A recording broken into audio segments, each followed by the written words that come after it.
Gen Z adalah generasi yang sangat optimis. Kita percaya bahwa suatu saat nanti kita akan punya rumah sendiri. Ya, setidaknya di Minecraft atau The Sims. Di dunia nyata, kita lebih fokus menabung untuk beli kopi 50.000 demi kesehatan mental, karena harga rumah naik 200%, sementara gaji cuma naik seikhlasnya. Kita kuliah 4 tahun demi selembar ijazah yang kalah sakti sama bocah umur 12 tahun yang joget-joget di TikTok. Kita stres mikirin tesis, sementara mereka stres mikirin mau beli Lamborghini warna apa dari hasil endorsement pemutih ketiak. Logika keuangan Gen Z itu unik. Gue nggak akan sanggup beli rumah seharga 2 miliar, jadi mending uang 10 juta di tabungan gue pakai buat beli iPhone terbaru, biar gue nangis sambil ngeliat kualitas kamera yang jernih banget. Kita adalah generasi yang menghabiskan 3 jam nonton video tutorial cara mengatur waktu dan produktivitas di YouTube. Tapi setelah videonya selesai, kita merasa terlalu capek untuk melakukan apapun, lalu pesan makanan online sebagai self-reward atas keberhasilan menonton video tersebut. Kita sangat peduli pada kesehatan mental. Itulah sebabnya kita menghabiskan waktu 8 jam sehari di media sosial untuk membandingkan hidup kita yang biasa saja dengan hidup orang lain yang penuh filter. Lalu bertanya-tanya, kok gue depresi ya? Lowongan kerja.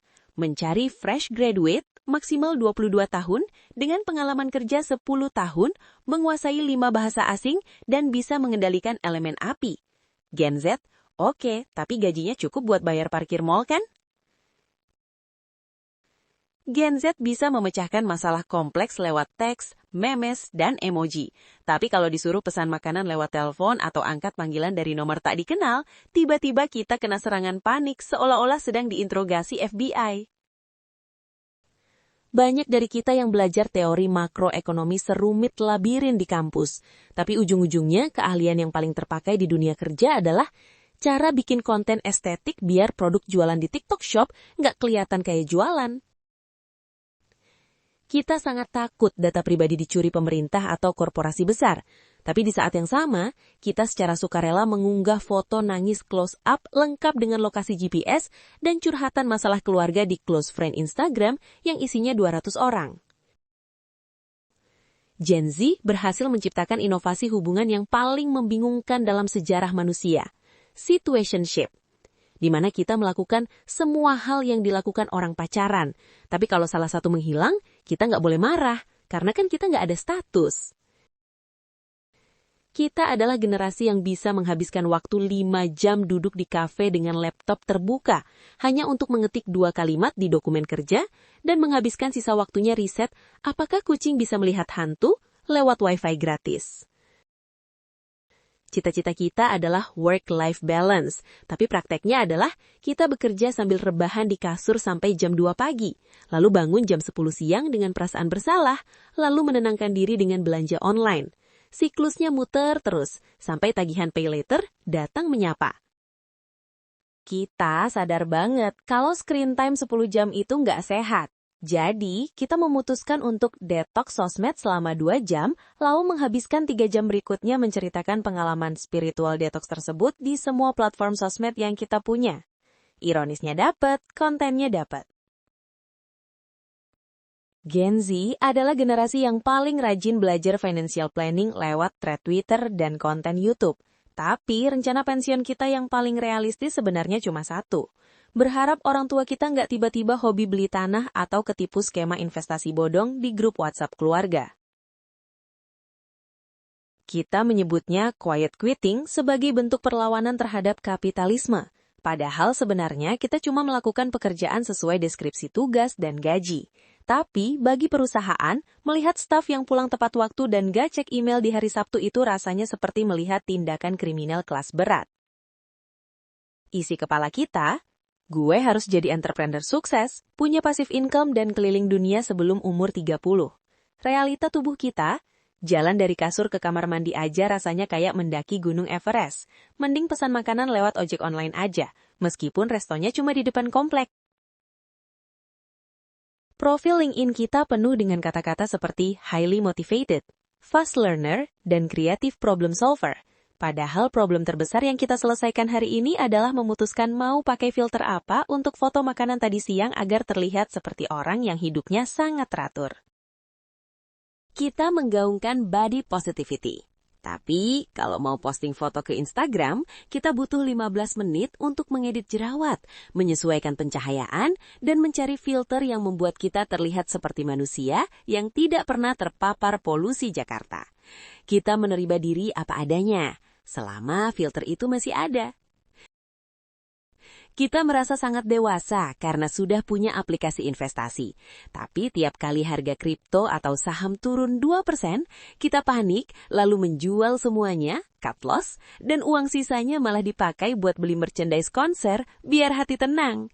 Investasi kita bukan di masa depan, tapi di kebahagiaan 15 menit. Kita adalah generasi yang paling vokal soal komunikasi yang sehat. Namun, begitu ada masalah kecil atau obrolan yang sedikit berat, kemampuan super kita muncul, ghosting. Kita lebih memilih menghilang dari peradaban daripada harus menjelaskan perasaan yang kita sendiri belum paham. Kita bayar UKT mahal-mahal bukan untuk jadi ahli di bidangnya, tapi untuk belajar cara bertanya ke ChatGPT atau Google dengan kata kunci yang tepat. Tanpa kuota internet, ijazah kita hanyalah selembar kertas yang bahkan kita lupa naruhnya di mana. Kita sangat peduli lingkungan dan rajin mengkritik perusahaan besar yang merusak bumi. Tapi di saat yang sama, kita memesan paket belanja online setiap 2 hari sekali yang plastiknya bisa buat membungkus 1 kelurahan. Kita benci sampah plastik, tapi kita cinta unboxing. Di bio media sosial, digital nomad, adventurer, coffee enthusiast. Realita, staf admin yang nggak berani minta izin cuti, takut naik gunung karena nggak ada sinyal, dan kalau minum kopi lambungnya langsung demo. Kita merasa kesepian, tapi saat diajak keluar rumah, kita malas. Kita ingin diperhatikan, tapi saat ada yang menelpon, kita ketakutan. Satu-satunya interaksi sosial yang kita nikmati tanpa syarat adalah jumlah likes dan views dari orang asing yang bahkan nggak tahu nama belakang kita. Hobi kita adalah menggambar atau menulis, tapi karena tekanan ekonomi, kita merasa berdosa kalau hobi itu nggak menghasilkan uang. Akhirnya, hobi yang tadinya buat healing malah jadi killing, karena sekarang ada target deadline dan revisi klien. Jam 10 malam, gue mau mengubah dunia dan menghancurkan sistem patriarki. Jam 2 malam, gue pengen jadi kucing aja, tinggal tidur, makan, dipuk-puk dan nggak perlu mikirin cara bayar tagihan listrik bulan depan. Gen Z adalah generasi yang percaya kalau kita bisa kaya hanya dengan membayangkan uang datang sambil dengerin audio affirmation di TikTok. Kita sibuk menulis I am a money magnet di buku harian. Padahal, satu-satunya hal yang beneran ketarik ke kita adalah tagihan subscription aplikasi yang lupa kita cancel setelah masa free trial habis. Dulu, kalau baru kenal orang, kita tanya hobi atau zodiak. Sekarang, baru 15 menit kenal di kafe, kita sudah saling tukar cerita tentang luka batin masa kecil dan perilaku toksik mantan masing-masing. Kita nggak cuma berbagi kontak, kita berbagi beban mental seolah-olah sedang tukaran kartu Pokemon. Cita-cita kita adalah menjalani soft life, hidup tenang, tanpa stres, tanpa kerja keras berlebihan, dan penuh estetika. Tapi masalahnya, soft life butuh uang yang sangat keras. Akhirnya, soft life kita cuma sebatas beli lilin aromaterapi harga promo yang baunya hilang setelah 5 menit dinyalakan, sambil tetap nangis mikirin kerjaan. Dari 34 fakta pahit ini, sepertinya kita punya cukup bahan untuk membuat museum keresahan Gen Z. Karena kita sudah membahas begitu banyak masalah, manakah fakta yang paling relate dengan keadaan teman kamu saat ini? Tulis di kolom komentar ya. Apakah kamu ingin saya memberikan 1 tips psikologi yang benar-benar berguna untuk kamu? Subscribe dan tunggu video berikutnya.